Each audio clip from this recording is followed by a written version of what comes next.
With profound humble gratitude and love to all venerated enlightened masters, we bow to the Almighty in soulful gratefulness for gifting us with their holy blessed presence. May all beings be awakened by their divine grace. Part 4 of 4.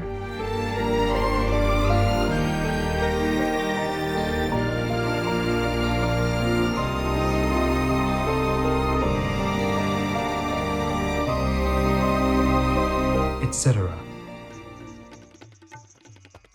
Our programs offer many languages. Please visit suprememastertv.com/schedule. Nos programas offrent plusieurs langues. Veuillez visiter suprememastertv.com/schedule. Nuestros programas ofrecen varios idiomas. Visiten suprememastertv.com/schedule. I nostri programmi sono offerti in molte lingue. Consultate suprememastertv.com/schedule.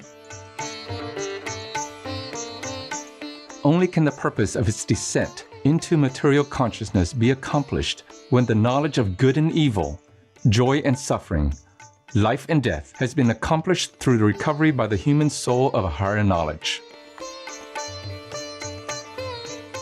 Please continue watching to hear more wisdom from the writings of Sri Aurobindo, vegetarian. Vegan Leaders, Legend of the Future.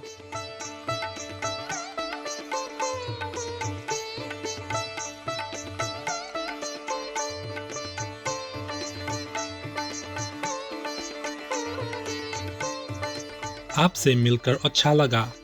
Compassionate viewers, I just said nice to meet you in Hindi. I'm Veer. The generous citizens of India send you sincere wishes for spiritual upliftment and good health. May God be your constant protector. Welcome to part 1 of The Ego in the Dualities, selections from The Life Divine by Sri Aurobindo, vegetarian, on Words of Wisdom.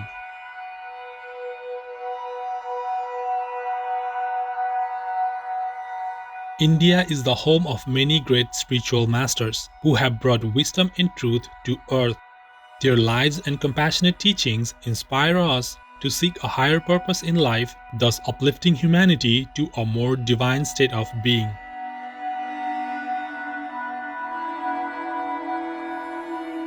One such great figure is the spiritual master, yogi, philosopher, poet and politician Sri Aurobindo, who graced our planet from 1872 to 1950.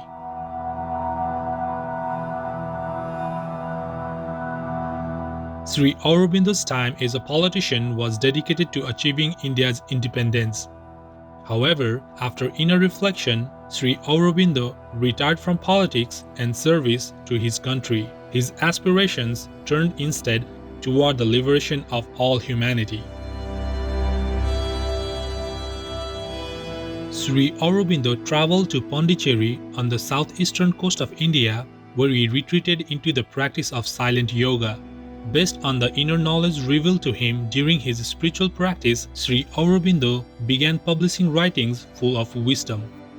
Originally written by Sri Aurobindo between 1914 and 1919, The Life Divine describes the spiritual journey that unfolds as a person sincerely seeks the highest truth. Such a journey leads to the soul's awakening and the direct experience of divinity.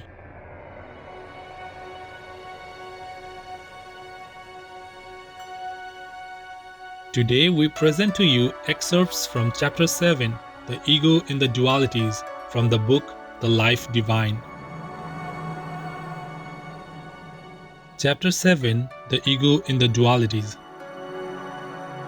The soul seated on the same tree of nature is absorbed and deluded and has sorrow because it is not the Lord. But when it sees and is in union with that other self and greatness of it which is the Lord, then sorrow passes away from it. Sweta Satara Upanishad. If all is in truth Sachidananda, the one divine being with a triple aspect of existence, consciousness and delight, death, suffering, evil, Limitation can only be the creations, positive in practical effect, negative in essence, of a distorting consciousness which has fallen from the total and unifying knowledge of itself into some error of division and partial experience.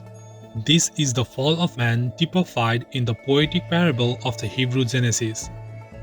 That fall is his deviation from the full and pure acceptance of God and himself, or rather of God in himself, into a dividing consciousness which brings with it all the train of the dualities, life and death, good and evil, joy and pain, completeness and want, the fruit of a divided being. This is the fruit which Adam and Eve, Purusa and Prakriti, the soul tempted by nature, have eaten.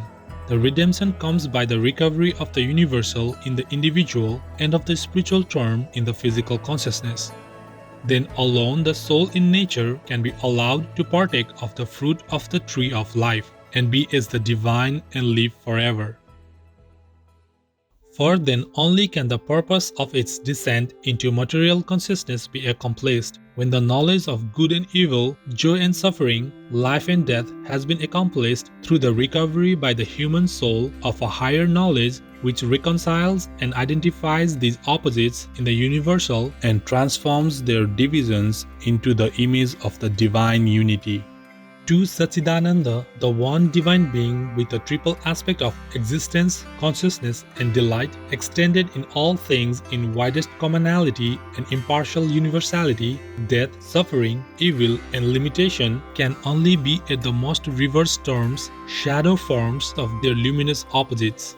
As these things are felt by us, they are notes of a discord. They formulate separation where there should be a unity, miscomprehension where there should be an understanding, an attempt to arrive at independent harmonies where there should be a self-adaptation to the orchestral whole. All totality, even if it be only in one scheme of the universal vibrations, even if it be only a totality of the physical consciousness without possession of all that is in movement beyond and behind, must be to that extent a reversion to harmony and a reconciliation of jarring opposites. On the other hand, to Satchidananda, transcendent of the forms of the universe, the dual terms themselves, even so understood, can no longer be justly applicable. Transcendence transfigures, it does not reconcile, but rather transmutes opposites into something surpassing them that effaces their oppositions. At first, however, we must strive to relate the individual again to the harmony of the totality. There it is necessary for us, otherwise there is no issue from the problem, to realize that the terms in which our present consciousness renders the values of the universe, though practically justified for the purposes of human experience and progress, are not the sole terms in which it is possible to render them, and may not be the complete, the right, the ultimate formulas.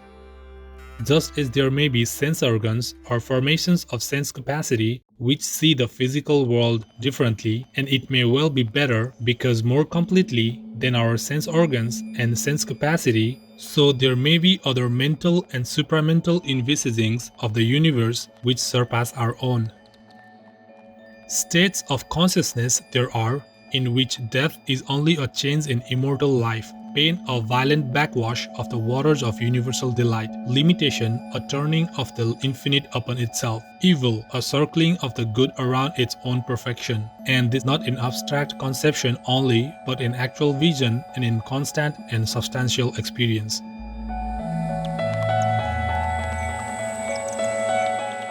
To arrive at such states of consciousness may for the individual be one of the most important and indispensable steps of its progress towards self-perfection. Certainly, the practical values given us by our senses and by the dualistic sense mind must hold good in their field and be accepted as the standard for ordinary life experience until a larger harmony is ready, into which they can enter and transform themselves without losing hold of the realities which they represent. To enlarge the sense faculties without the knowledge that would give the old sense values their right interpretation from the new standpoint might lead to serious disorders and incapacities, might unfit for practical life and for the orderly and disciplined use of the reason. Equally, an enlargement of our mental consciousness, out of the experience of the egoistic dualities into an unregulated unity with some form of total consciousness might easily bring about a confusion and incapacity for the active life of humanity in the established order of the world's relativities. This, no doubt, is the root of the injunction imposed in the Gita on the man who has the knowledge not to disturb the life basis and thought basis of the ignorant, for impelled by his example but unable to comprehend the principle of his action, they would lose their own system of values without arriving at a higher foundation. For more information, please visit Sri Aurobindo Ashram.org.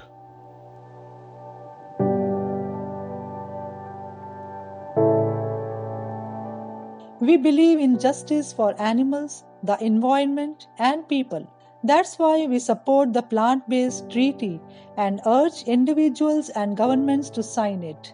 Sir Paul, Mary and Stella McCartney, vegetarians. Wondrous viewers, thank you for joining us today for Words of Wisdom. Please join us tomorrow for part 2 of this program. Coming up next is The Party for the Animals, Forging a Political Food Revolution, Part 2 of 2, right after noteworthy news. May your pure hearts bring joy and harmony to you and your loved ones always. Our programs offer many languages. Please visit suprememastertv.com/schedule